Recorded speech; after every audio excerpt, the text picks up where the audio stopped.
Welcome to Hills of Success, a new podcast around women and money. This is supposed to be a positive conversation and discussion, having women talk about their lessons learned and what they can share around tips and ideas that will help you manage your money better.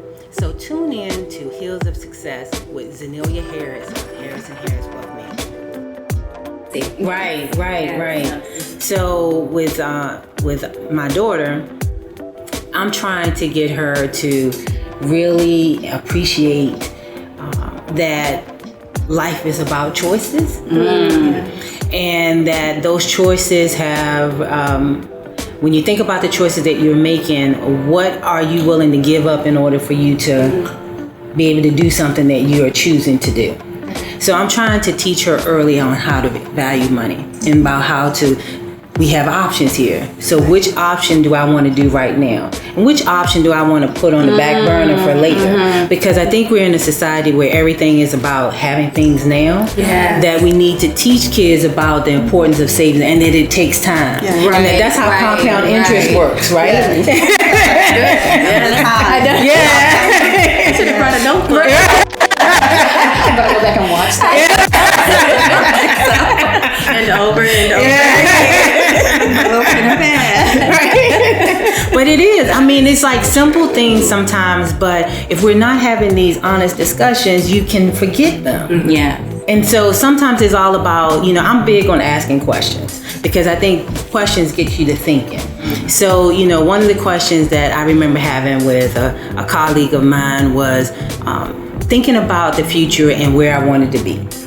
So some people may consider me morbid, but I don't consider this morbid. I actually consider it something that makes me look at my life and do action, which is thinking about what I want to be remembered for. And when I think about what I want to be remembered for, it makes me focus on what I need to do now.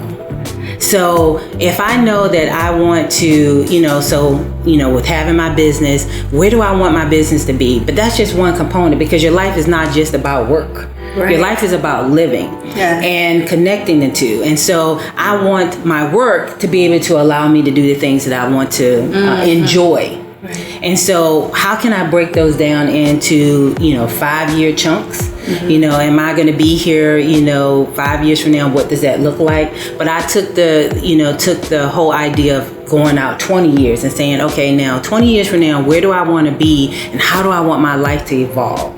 So I'm big on now writing these things down and putting them someplace so you can see them every day. Because when you see them, I feel like whether you believe in God or you believe in something else, that the universe kind of gives you what you have put out there. Yeah. But until you articulate it, what's supposed to happen? You just moving, right? Right. But it's existing. Exactly. So it's really big. There's really something powerful about taking your thoughts and then having them visible for you to see on a regular basis. Yeah, you do that, right? Well, one thing we just recently started doing because we've always done our goals. Okay. My family and I at the beginning of each year, we talk about, what do we want to achieve this year? Right. And we look at it from a financial standpoint. Where do we want to go on vacation?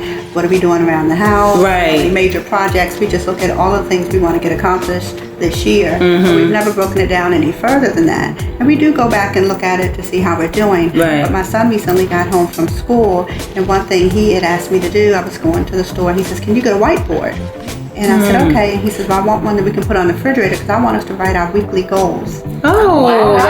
On the refrigerator. So every Sunday, and we've been doing this, so today will be the 3rd or 4th week that we've been doing it, that we sit down and we talk about it while we're having Sunday dinner, and we all get up and we write our goals on the whiteboard on the refrigerator. I love that. So I'm a big believer in making things visual. Right. And seeing it in front of you, not just thinking it, saying it out loud, speaking it to someone else, and help hold you. Right, exactly. Yes, accountability. So we all have it on the board. We all see what each other's goals.